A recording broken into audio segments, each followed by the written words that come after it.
چرا چربی دور شکمم آب نمیشه؟ این معضل خیلی بزرگیه که امروز داریم باهاش دست و پنجه نرم میکنیم.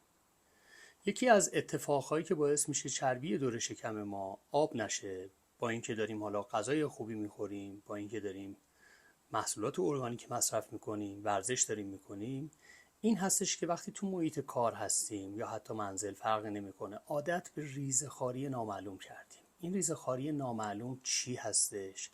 کنار چاییمون، دمنوشمون، قهوهمون سعی میکنیم که یا معمولا یه خرمایی بخوریم، یه توت خشکی بخوریم، یه انجیری بخوریم. بله، درستن که اینا قندهای سالم هستن، ولی دقیقاً همین ها مسبب این میشن که سطح انسولین خون ما بالا بره.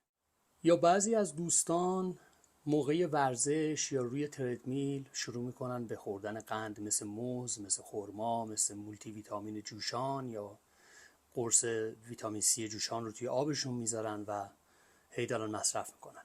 دقیقاً همین مسائل باعث میشه که شما چربی دور شکمت آب نشه و علاوه بر چربی احتباس آب هم داشته باشه که همون ورم معده بهش میگن.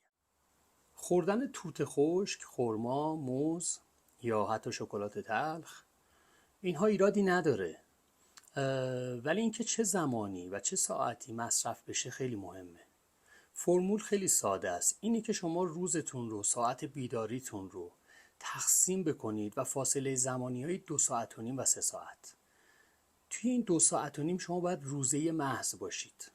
میتونید چای بخورید، میتونید دمنوش بخورید، میتونید آب بخورید، میتونید قهوه تلخ بخورید، اما نه اینکه به همراهش به بهانه همون چای خوردن هی بخواد این ریزه‌خواری قند و با یه خرما، 2 تا خرما، یه بیسکویت ساق طلایی، چه میدونم یه کشمش بخواید داشته باشید. این دارید خودتون رو گول میزنید. پس روزتون رو تقسیم بکنید به فاصله هر 2 ساعت و نیم تا 3 ساعت و این مابین هیچ نوع قند و کربوهیدراتی سعی کنید که مصرف نکنید.